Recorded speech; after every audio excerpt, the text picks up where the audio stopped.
Bill Wren will be giving us our program tonight. He needs no introduction to this group. Most of us know him. And we are recording this so that it can be shared later. Thanks. Great. Go ahead. Okay, well, thank you for giving me the opportunity to do this presentation. This has been a long time coming. The Greater Big Bend International Dark Sky Reserve. That's a name that I finally kind of decided on about a week ago. It's morphed through a lot of things, but I'll try and explain how it came about here as we go. What you're seeing is the central concept or main topic in some mind mapping software that I've used to lay this all out. Has the slide advanced for everybody? Or anybody? You can see it, it's hard to read. It's the print small. Oh yeah, I don't expect, I'm gonna go into each one of these shaded areas individually. So thank you. I don't expect you to read this. I just wanted you to see kind of the map that I've laid out. There's six subtopics, and I'm going to go clockwise around this. There's the IDA application process and criteria, lighting mitigation, lighting ordinances, a recognition program, then all the support, endorsements, and contacts that I've been beaten down, and then the outreach involved in this. So I'm going to focus on each one of these areas. Some I'll spend a little more time on than others, but I need to say that we've really kind of got a head start on this thing just because of all of the work that's been done since the 1970s. Hopefully you all can see this map of West Texas and the 7 counties that surround McDonald Observatory that have had lighting ordinances. Well, this dates back to the state legislature in 1978, gave these 7 counties authority to enact outdoor lighting ordinances voluntarily.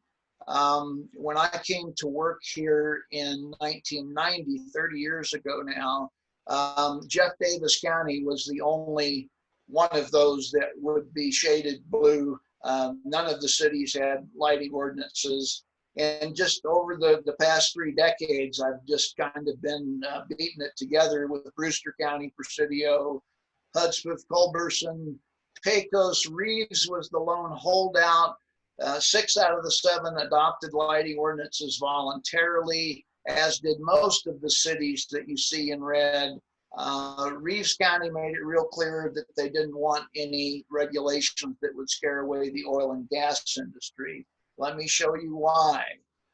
There are about 5,000 blue dots that represent drilling permits that were let by the Railroad Commission on the southwestern edge of the Permian Basin to drill for oil and gas in that protected area. And I'm not gonna, I could do a whole spiel on working with the oil and gas industry, but I put this up to show you why this reserve is only going to include Jeff Davis, Brewster, and Presidio counties. We're not ready to go after Hudspeth, Culberson, Reeves, and Pecos, although that really was originally my intent. You'll notice the title here is McDonald Observatory Night Sky Reserve. That's purely self-appointed title. It has no official recognition by anybody but us. And frankly, for many years, for the first 20 or so years that I was here, I was encouraged not to pursue. My superiors told me not to pursue an application for international dark sky status for this region, even though we were working to get the lighting ordinances in place and what have you.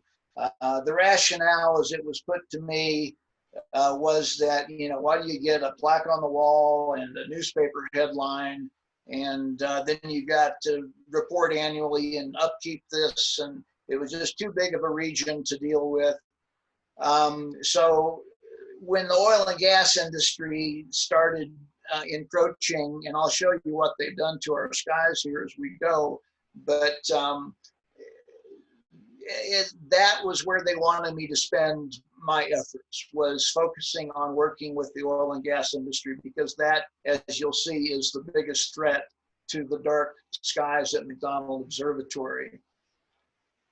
This is a map before the boom in oil and gas exploration, 1997. It wasn't really until about 2008 that things took off in the Permian Basin. And a lot of people associate that with hydraulic fracturing, with fracking, but fracking's actually been around for a long time.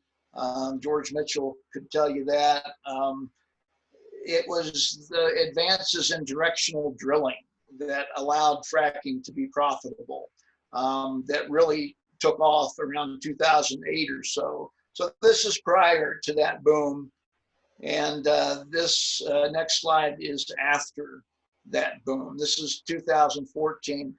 Both of these slides, and I'll try and blank them here.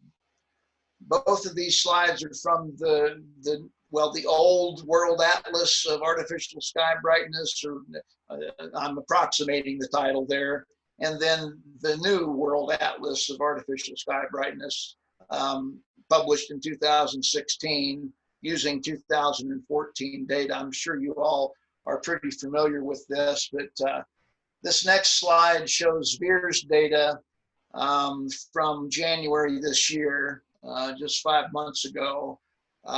This is a monthly cloud-free average that shows all of the oil and gas activity up in Culberson, Reeves, and Pecos counties. So with that in mind, the reserve is focused on the southern 3 counties, and as it turns out, protected lands south of the river in Old Mexico. So let me get right to it here. And like I said, I'm going to start, go around this clockwise. Can you all see this IDA application slide? Yes. Yes. Okay, good. Thank you. I just want to make sure that you're all still there and can see it. There's no secret on where to get the guidelines. I'm sure that you all know where to go, darksky.org, their International Dark Sky Places program. But I'm going to kind of go through the bits and pieces here that they require for an application. And one of the first things is to provide a map that shows both the core and what they call the peripheral, what I like to call the buffer that supports the core. So here is the map. Some of you have probably seen this already. There are things I would probably do differently to do this map over again, but notice in particular that it includes 3 huge tracts of land south of the river in northern Mexico that basically run from about Fort Leaton or so on the western edge of the Big Bend Ranch State Park. That's Santa Elena. Number 11 is Santa Elena Protected Area. Number 12 is Ocampo Protected Area, and number 13 is Del Carmen. And the protection is kind of a weird thing. I'll get to that in a second, but it basically became the Greater Big Bend International Dark Sky. I had originally called this the West Texas International Dark Sky Reserve, and I was looking to folks across the river for letters of support endorsing the reserve. But what I found was people that were willing and interested in being part of the reserve, not just offering support, but wanting to be included within it. So the core is defined right now by the Big Bend National Park, Big Bend Ranch State Park. And then part of Big Bend Ranch State Park is now number 4 on the map there. That's the Chenati Mountain State Natural Area. And then number 5 is Elephant Mountain State Natural Area. I know Amber Harrison at Big Bend Ranch has been very busy and working with the 2 wildlife management, it's not state natural areas, I'm sorry, it's wildlife management areas. And also Black Gap, number 1, Black Gap Wildlife Management Area, Elephant Mountain Wildlife Management Area, I think I got that right. They will all be, the core doesn't have to be contiguous. You can piece together the core. The buffer, on the other hand, is supposed to be contiguous.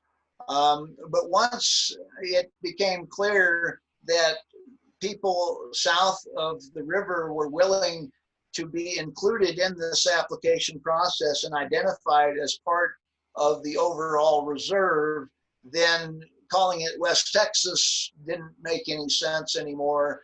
And at one point it was the Big Bend Regional International Dark Sky Reserve, but we have a hospital in Alpine called Big Bend Regional Medical Center, and somehow I didn't want to plagiarize their name. So Greater Big Bend it is. I think that's where we're going to stick with it. So submitting the application clearly is a laborious process. There's a lot of things that you have to provide to the IDA. But we're ahead of the game in many respects, as I suggested before, because of so much that's already been done over the decades with the 7-county region, but also the fact that both the Big Bend National Park and Big Bend Ranch State Parks are already international dark sky parks. They have that designation. So with regard to lighting audits, which is one of the things that you have to do, the criteria are different for the core than the peripheral area. In the core, basically every light fixture has to be listed and audited. In the peripheral, it's only public lighting that you have to worry about as far as documenting how much of it there is and what type of it, it is. Then the lighting management plan is a very critical part of any application to the IDA for a dark sky park, dark sky reserve, other, dark sky community. And again, the criteria are different for the core, much stricter for the core than the peripheral. Fortunately, we have ordinances already in place that cover the 3 counties in West Texas and the cities within. Although we are, I'm going to come to talking about the ordinances here in just a second, but the ordinances basically will cover the peripheral area. The core is much stricter, but in this case, the core is already comprised of international dark sky parks and soon to be sanctuaries with Black Gap and Elephant Mountain. That all, that's easy. The core is easy, but the peripheral will basically be covered by the existing outdoor lighting ordinances. Although, as I'll come to, we are going to be working on the language. We are working on the language there. As far as interpretive programming goes, we're already doing a lot of that here at McDonald Observatory, as I'm sure most of you are aware. I know that Amber and her crew down at Big Bend Ranch are doing programming, night sky programming there in that park, as is the Big Bend National Park. Of course, this 86,000 visitors per year was before the shutdown. Now, as I think you're aware, and Stephen can attest to, we're doing a lot of live streaming events.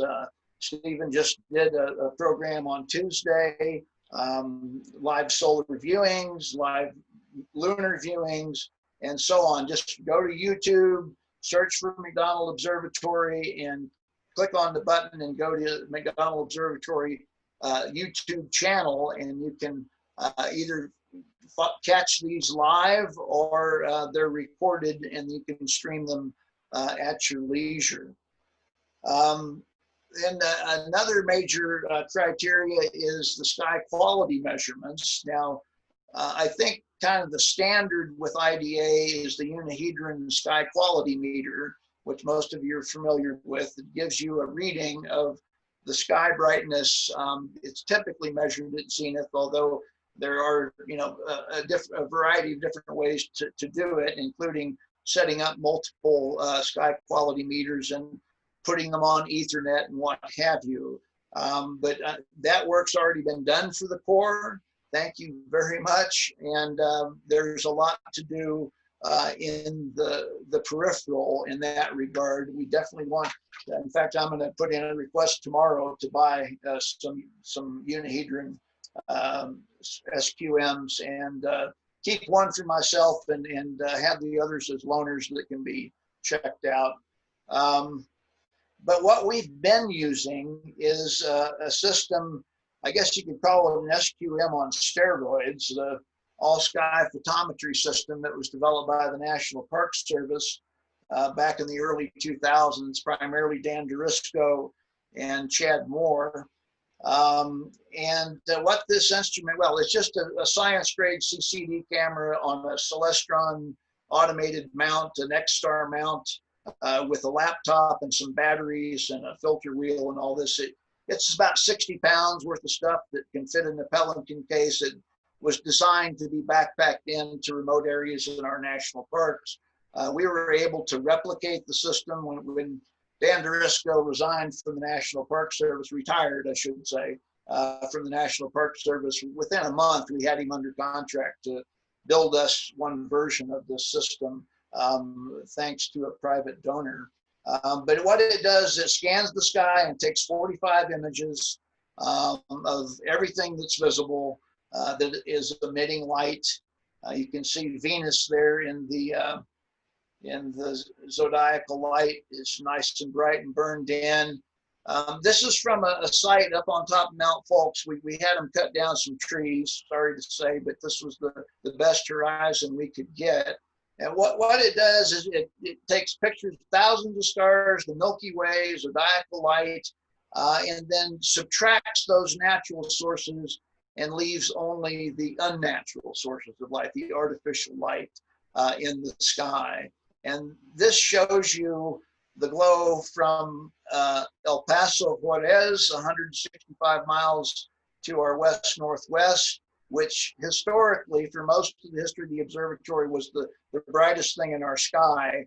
You can see that now it is dwarfed by the light from the Permian Basin. So the good news is that almost all of the brightening, the increase in sky brightness we see, is coming from an area low to the horizon. We're far enough away that it's not climbing high into the sky. So everything above 30 degrees is still naturally dark, and we're still gathering very good data. In fact, the HET is the only 10-meter telescope in the world that is operated nonstop through this shutdown. I know people have asked me a lot about what kind of trends we're seeing. I'm going to put up just a real quick chart. Sorry about the legibility here. Some of it was added before others, and the text is probably a little blurry, but we started gathering data back in August of 2015 with a unit on loan from the National Park Service. Then we got our own units and started gathering data, and you can see the increase. The last data that has been processed was June 10th, this past June, at 36% above natural background. We had a high of 49%. And there are two data sets in here from March and April that have yet to be processed because Bob Meadows at the National Park Service is closed down. But we've done this at a number of different locations in the core and the peripheral. This was from Skyline Drive, the Davis Mountain State Park, which really takes in not only Davis Mountain State Park, but also Fort Davis National Historic Site, which border one another. And you can see that it's about the same as what we get from the observatory. I'm backing up here. The number 40% tells us that there's 40% more light in the sky than there would be if it were free of any light pollution. But it's all, again, it's almost all concentrated down low on the horizon. That's really important for us to be able to do science. But they were seeing about the same thing down at the Davis Mountain State Park. At Big Bend Ranch, we were down, when was it, Amber? 2017, and set up on the airstrip there. And this again is part of the core of the reserve, and you can see that the estimated artificial sky glow is 9% above natural background, and almost all of that is coming from Ojinaga Presidio off to the west of the Big Bend Ranch State Park. Then back in 2007, Dan Dorisco hiked a unit up to the top of Emery Peak in the Big Bend National Park and set up and took some readings.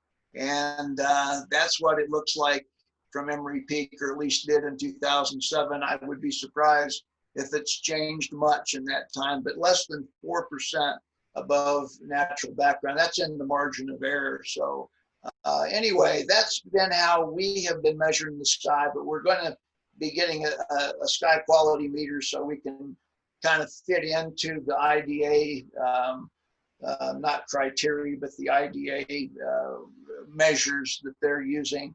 So the next one will be mitigation. We've spent tens of thousands of dollars over the decades, mostly from private donations, changing out poor lighting in the 7-county area. The funding's a big part of that, obviously. Sourcing the light fixtures is another big part of it, and then finding the contractors to do the work. Historically, we have purchased the hardware and given it to the customers and the owner, if you will, and they have been responsible for having the light installed. But I've recently been told that we can, in fact, pay for labor.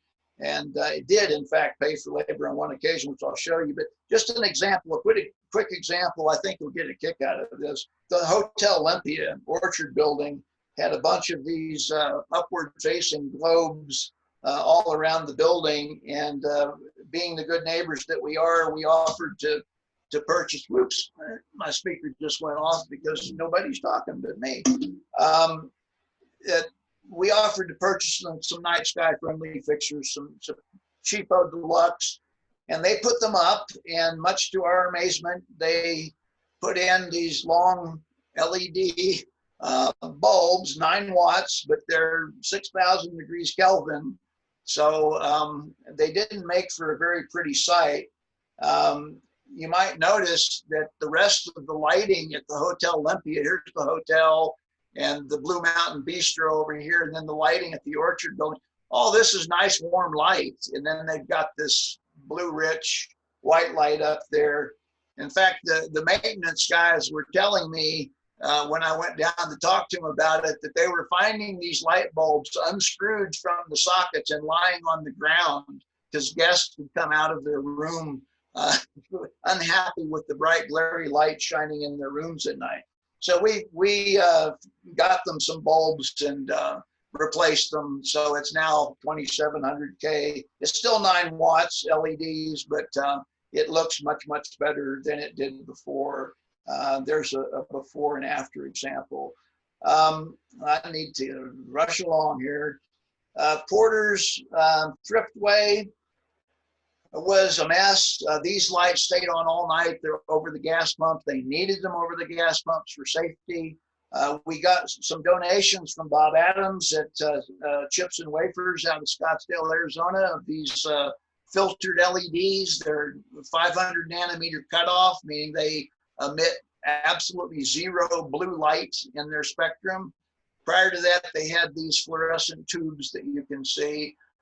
Those came down, and this stuff went up, and it's made a big difference. And with the whole store lit up, it was ungodly before with fluorescent tubes. But now during business hours, that's what it looks like. And all these lights go off after business hours, and just the light over the gas pump stay on. And Stephen's familiar, they replaced this sign, so it's much brighter now, and it's on the same circuit here, but we think we can get a switch put in to turn this internally lit sign off separately. Most of you are aware that the Big Bend National Park went through a lighting retrofit back around 2010, and you can see the dramatic difference there. I can remember one of the first times that I had dinner at the lodge in the Chisos Basin. I walked out of the front door and looked up and saw Casa Grande up here and started waving my arms, and I could see my shadow cast up on the mountain. It was really quite remarkable, but that's all changed now. So let me move on now to talk about the lighting ordinances real quick. I've already mentioned, the 3 counties have existing ordinances, as do Alpine, Marfa, Presidio, and Valentine, the 4 incorporated communities in the 3-county area. Cindy was very instrumental in helping us rewrite the language or revise the language for the city of Alpine to fall into alignment with the criteria for the IDA for a dark sky reserve. In fact, she did up a really nice spreadsheet that showed all of the correspondence between what was in the lighting ordinance language and what was in the IDA criteria. Just an invaluable piece of work, Cindy. Thank you so much for that. Then on to a recognition program we've been working on. We've developed a set of criteria, and nothing terribly surprising. Basically, keep your light on your property, keep it out of the sky, out of your neighbor's window, warm white, 2,700 degrees Kelvin or less, and a lumens per acre cap to keep people from overlighting. Then we hired a graphics firm to work on a decal for a window for business recognition, a poster, a bumper sticker, that kind of thing. And this is just a draft that I'm showing you now. It's not by any means final, but it is just a starting place of kind of what we'd like to see. We want people to recognize that it is a recognition, a thanks that is coming from McDonald Observatory. A big part of selling this International Dark Sky Reserve, I mean, the benefits to McDonald Observatory are straightforward. It's going to help keep the skies dark so we can keep doing the cutting edge science that we're doing. But for the region, we've been promoting astrotourism. In fact, we've even kind of levered the virus thing as if we can get more people to visit the area, it'll help open up. And people in the governing bodies in the area have been very receptive of that message. So this, we think, will be a big help, a great vehicle for education, awareness, and supporting the reserve. Then on to the supports, endorsements, contacts. And I don't expect y'all to read all this, but there's public, private, and international groups that we've been reaching out to. This is not complete. As I was putting this together, I realized a half a dozen that I needed to add. But under public, there's national, state, county, municipal. One interesting part of the state is University of Texas Systems has a government relations office that works with the state legislature, and they're working up a letter of support that will reflect on the decades of work to protect the skies here at McDonald and endorse this application. The private lighting, the private entities we've been in contact with are all conservation groups for the most part, the Nature Conservancy.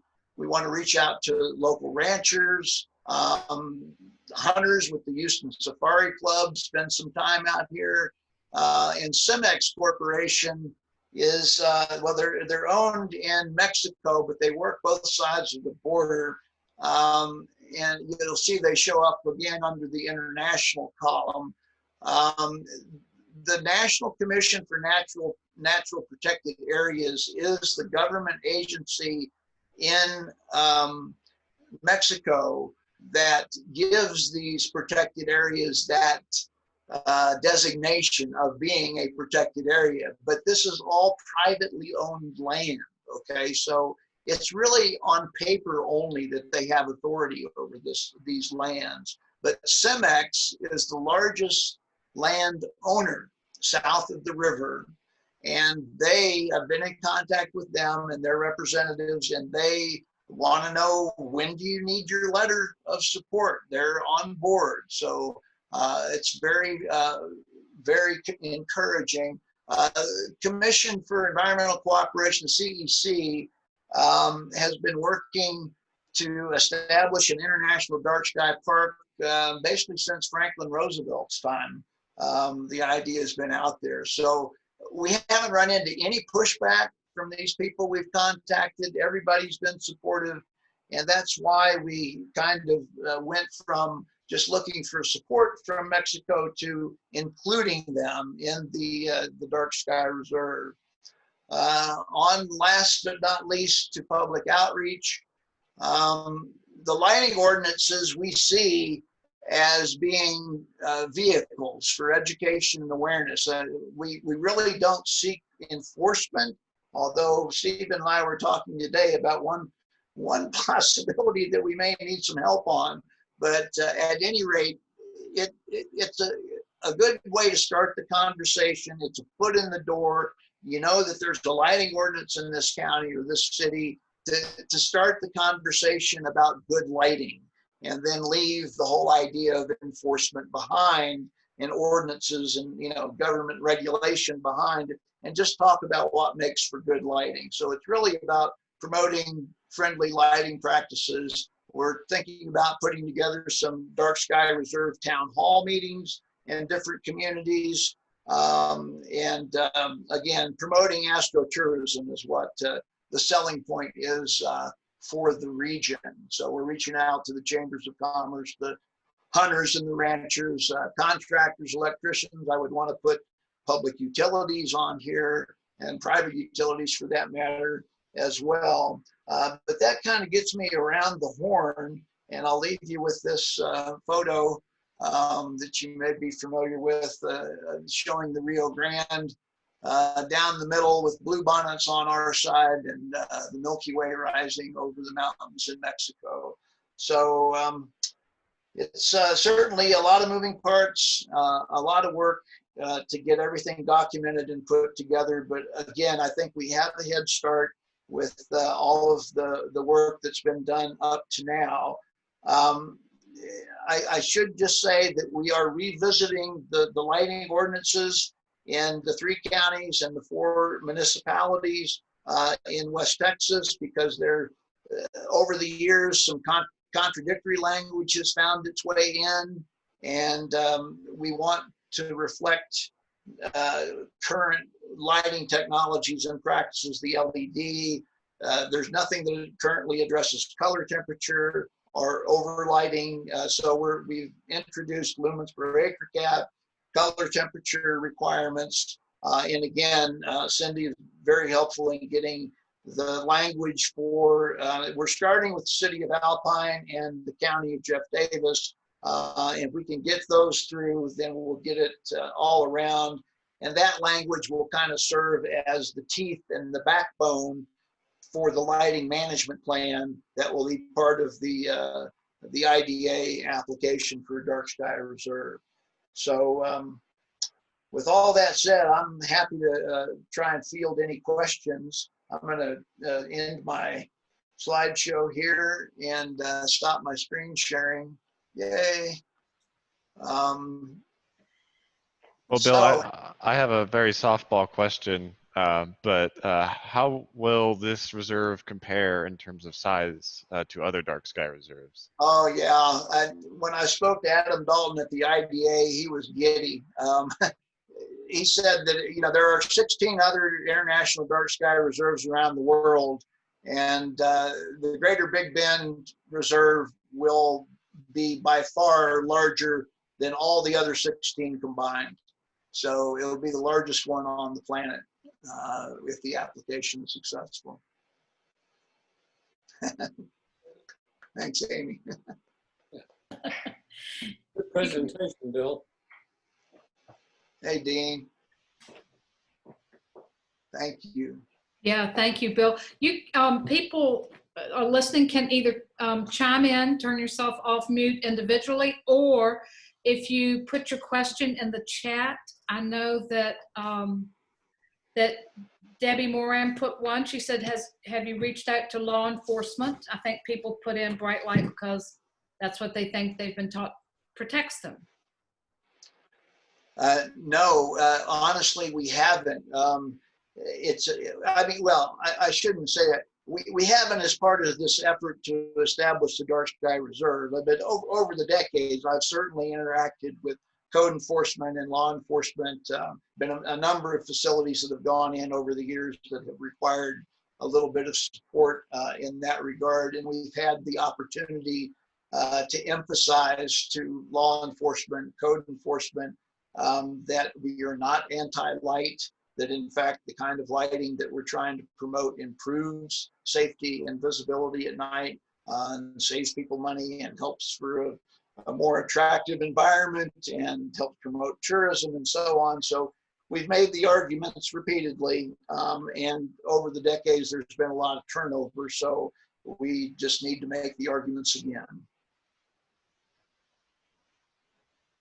And a question from Kathy Wright. When will you meet with the city of Alpine again? Who is, I don't know whether she meant who is the next presentation or when is, who's giving it or when is the next presentation?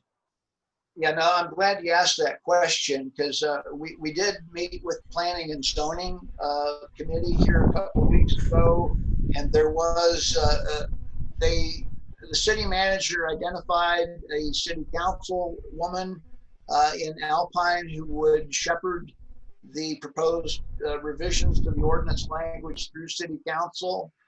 But as is the case all around, and Jeff Davis County expressed the same sentiment that they're preoccupied. That this is not going to be, that revising the language is not going to be anything that is likely to be taken up in front of the full council or the full commissioner's court until things calm down. So it may be months before we see this stuff in front of the governing bodies and them actually opening it up for discussion, public input, and then voting on it. Which council member is that, Bill? Maria Curry, says Janice. Okay, Maria Curry. Okay, can because I was working with the Alpine Downtown Association as part of this, I would just wondered if maybe we could contact her or reach out to her to help, offer our help. Sure, there absolutely. I wouldn't want to discourage you from doing that.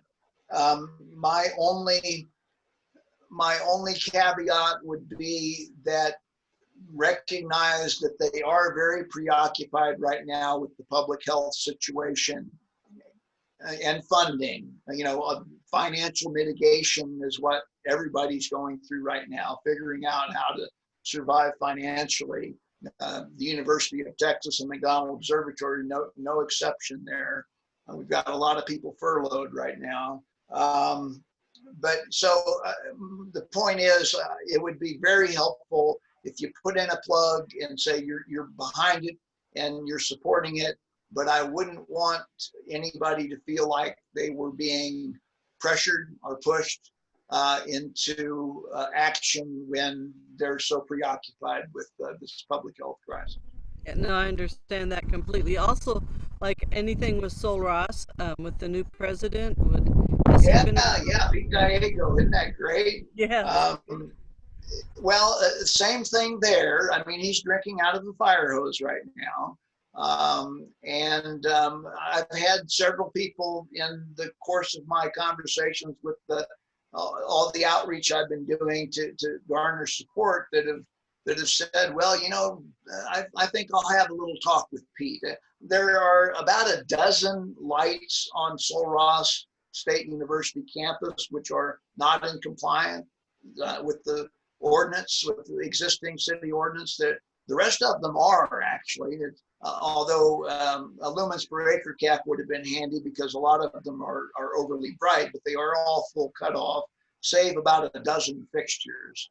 And we've been talking with them and even offered to help pay to have them replaced. And we were given a figure of $22,000 to replace 13 light fixtures. So I hope somebody does have a fruitful conversation with Pete, but as far as I go, I'm going to leave him be for a little while, let him get settled in. Bill, I have a question. You mentioned several of the little cities and towns in the area that have come up with ordinance. Have any of them actually passed these ordinances yet? I thought Alpine had, but you've mentioned Alpine and Marfa. The second part of my question is, I'm working with a group over at Kerrville, and we're trying to work towards something like that. Right now, we're just mainly using the carrot rather than stick approach. We're trying to encourage people to do it voluntarily. But eventually, we'd like to get some sort of an ordinance, and we'd like to show them the ordinances that other towns and cities have come up with. So it would be a great help to us if you could make those available to us, particularly the ones that have already been carried. Sure. If I'm not mistaken, the language that we're proposing for the city of Alpine is on our Slack channel somewhere. Am I right, Cindy? That is correct. We've already posted that for everybody on the Slack channel. And that's Good. the one that we want people going with because it's got the new language to take care of current technology. I'm new to Slack, but I'll go look. Anyway, that's it. We've got the one from Fredericksburg, but we need several of them so we can start showing people what other people are doing. Right. And the one from Fredericksburg was made off of the Dripping Springs ordinance, and both of those need to be updated. So I would not use that. I mean, that's just to show them, yes, that's in place, but there are newer things that, items that need to be included in the ordinances. Yeah, the Fredericksburg looked pretty mild, frankly. Yeah.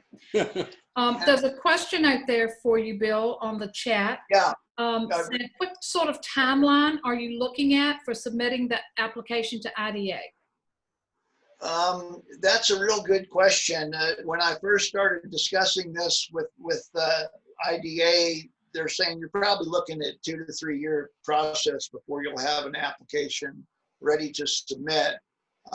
Depending on how this language, the adoption of this ordinance language goes, again, I think we're way ahead of the game, and we already have existing ordinances in these 3 counties and these 4 cities. Valentine, by the way, the smallest community of all, I was amazed that they were incorporated. And Stephen's nodding his head. They adopted the language that the new language that talks about, the light source shouldn't be visible from off property. If so, it's light trespass and it's out of compliance and so on. So all the good stuff is there. The thing about the Alpine ordinance language, which Cindy posted on Slack, is that not only does it reflect current lighting technologies and practices, but it's also in line point by point with IDA criteria for application for a reserve or a dark sky community. It's really an amazing document to have. It's like so much of the work has been done. And another question, actually, I guess is for me, will this recording be available for people who are not here to listen? And yes, we will have it available. In fact, they told me at IDA that they would put it on the IDA YouTube channel. Okay.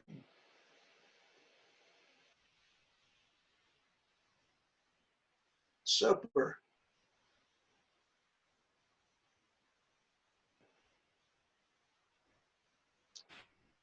All right. Any more questions for Bill? Yeah, this is John Cassidy. Looked at the comic. Haven't seen it, John. Is it Naked Eye? Saw it last night. It's modestly naked eye, yes. Okay, I'm gonna have to look Good up. binoculars. If you miss it, you'll be back in 7,000 years. Okay. I've got the charts in. Something, I'm ready. yeah, Janice is ready. So we'll get out there tonight. Looks like the weather's going to cooperate, but yeah, 7,000 years, that's something to look forward to. I think it's 8,600. 7,600 or something. Yeah.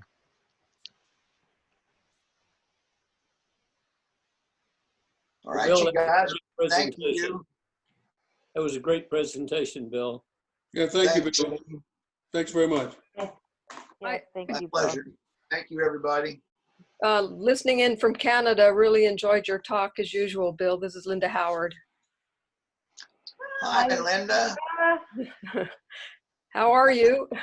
Here in Bastrop. Yep. Bill, the visibility of that comet depends on how naked your eyes are. We're well situated, as are you, Alan, so we'll have a look. Well, you said it's, where did you say to look tonight? If you find the Big Dipper, and you find the handle is pointing kind of towards it. It goes straight down from the handle of the Big Dipper. If you go to Thank you. skymaps.com, the July Northern Hemisphere map, which is free, has the comet plotted on it for each day. What was that website again? Skymaps.com. I'll write it down in the chat. Okay, thanks. Wonderful. It's free monthly sky maps for early evening.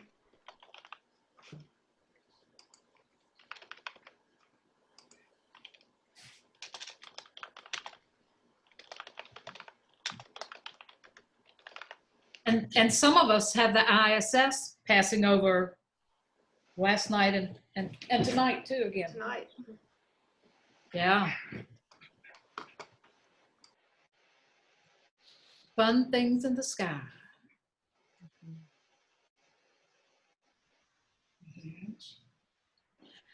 Okay, if we thank Bill so much, we do have a little bit of chapter business that we were going to cover tonight. If I wanted to let y'all know that Frank Cronin asked me to make sure that y'all look on Slack and see his update about working with the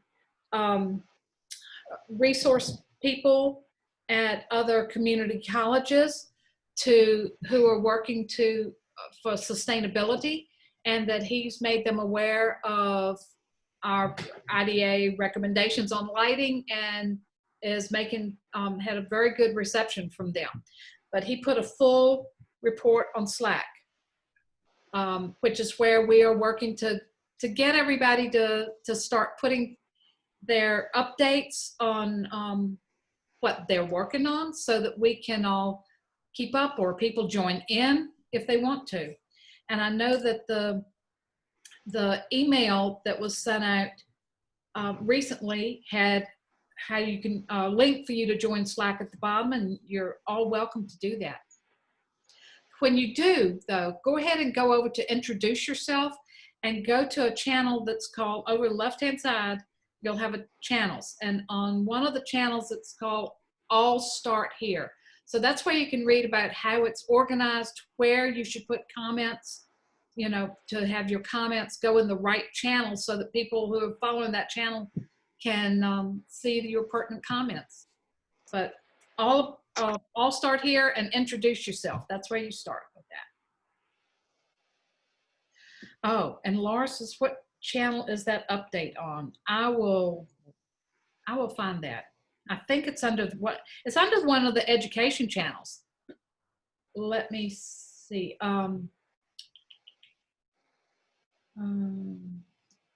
It's under the education-community channel from Frank Cronin.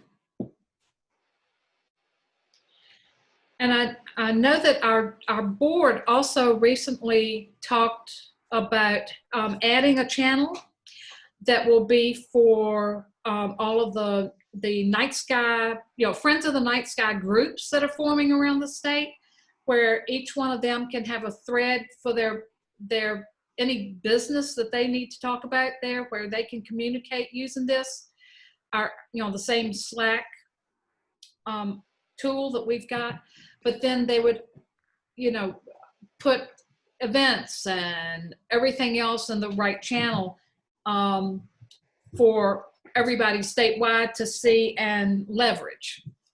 But we will be adding that channel for the call various things, but Friends of the Night Sky type groups around the state. So, anybody else have any updates they want to share? Just unmute yourself if you do.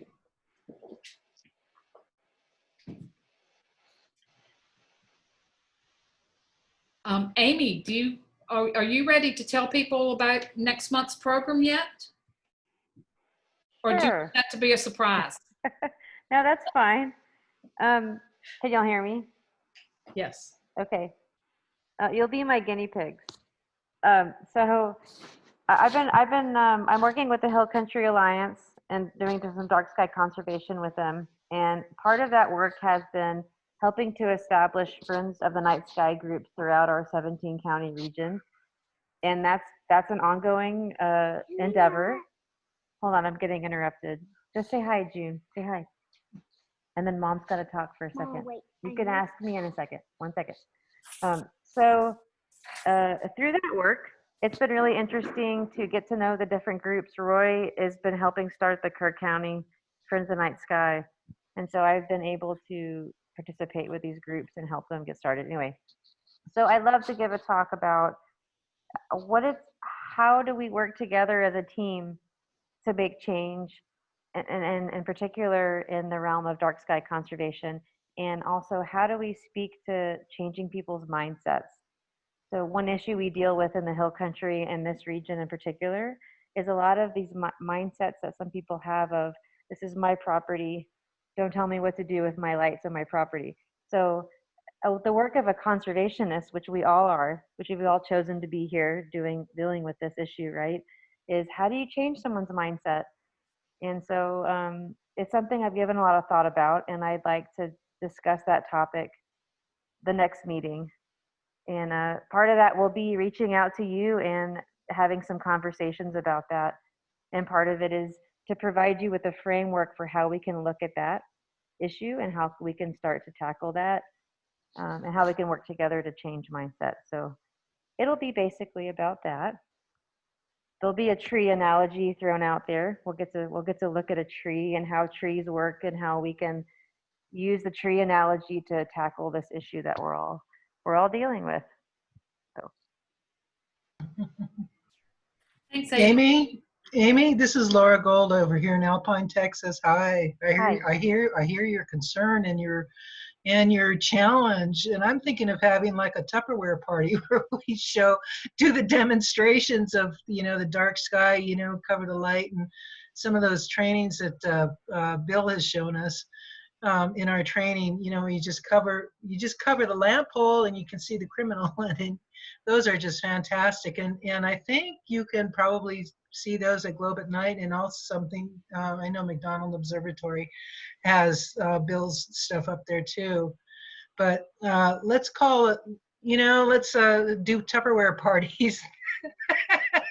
I like that. Just the small things where you start with your neighbors, and yes, that's the best thing. And I've been doing that here, and my friends have been, the people that I live next door to have been, oh my gosh, really?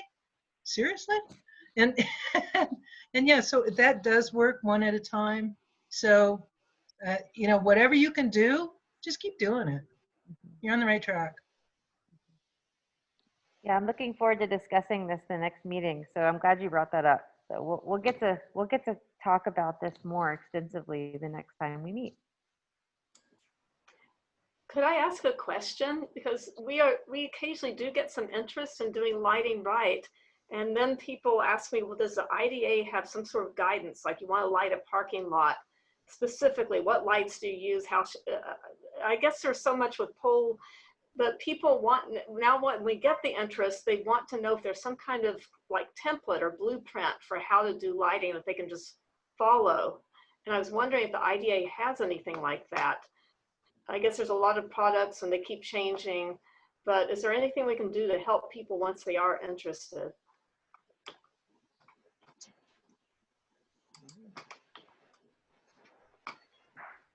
I don't know if I don't feel like I have the direct answer to that. Yeah, I don't think IDA is necessarily promoting any particular design or product, but they would refer you to the IESNA, I believe, the Illuminating Engineering Society, and their latest recommended practices for outdoor lighting. That I think that's as close as you're going to come to any kind of a prescription for how to light a parking lot, illumination levels, and Right. what have you. Right. And there's so many variables.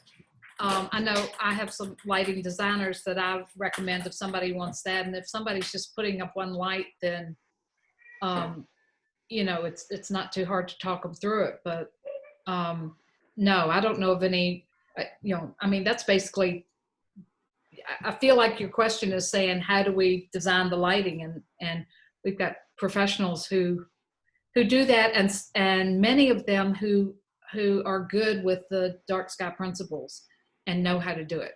So maybe that's what we need, is a list of of lighting engineers in each city that we can just say, go to this person, they know what to do. Maybe. On the IDA's website, I mean, if you go to lighting and then there's a way to like find dark sky friendly lighting, you can search by application. So, you know, if they have like a specific kind of thing, like they have one for security, they have one for like a service station, they have for streets, stuff like that. So, you know, you can get a little more specific. Obviously, it's going to sort of depend on the context a lot. So, you know, I guess it'd be, yeah, hard to come up with a solution for every possible scenario ahead of time. It's just Right. that kind of thing. And it depends on the ambient light in the area. I mean, you know this, Debbie, it depends on the topography of the area. There's so many variables that have to be included in the consideration. Well, one thing I've been doing is just sending pictures of what good lighting looks like. And I said, maybe what you can do is find a lighting engineer and say, this is the effect I want on our parking lot. What about a resource sheet? We can list these engineers and proper lighting and, you know, general ideas and where to go to get further information. I think that a resource sheet would be appropriate. Yeah. Well, and in so doing and putting together a resource sheet like that is a great opportunity to introduce dark sky lighting opportunities for different lighting companies and firms and getting them interested in wanting that kind of business, maybe specializing in that so that they too would have their name on that list.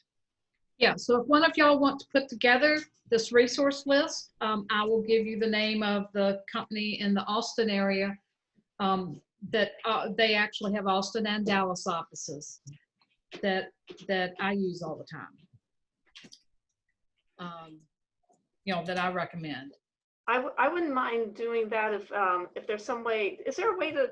I guess I can communicate on Slack. If people can tell me in their communities who they know is willing to really look at dark sky issues. Say do a parking lot. I've been asked specifically about a parking lot. Is there some kind of specific guidance how to do that?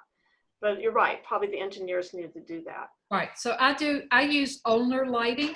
I actually trained one of their lighting engineers who now does the lighting inspections and reviews for the city of Dripping Springs so that I could offload some of my work. And so that's, you know, and Andrew Gall there is who I use, but there are other people at that company that know how to do it too. So I can put that I can put that in Slack. We can start a thread and other people can add to it. And then Debbie, you know, said you would put together the resource as a resource. Sounds good. We're being asked.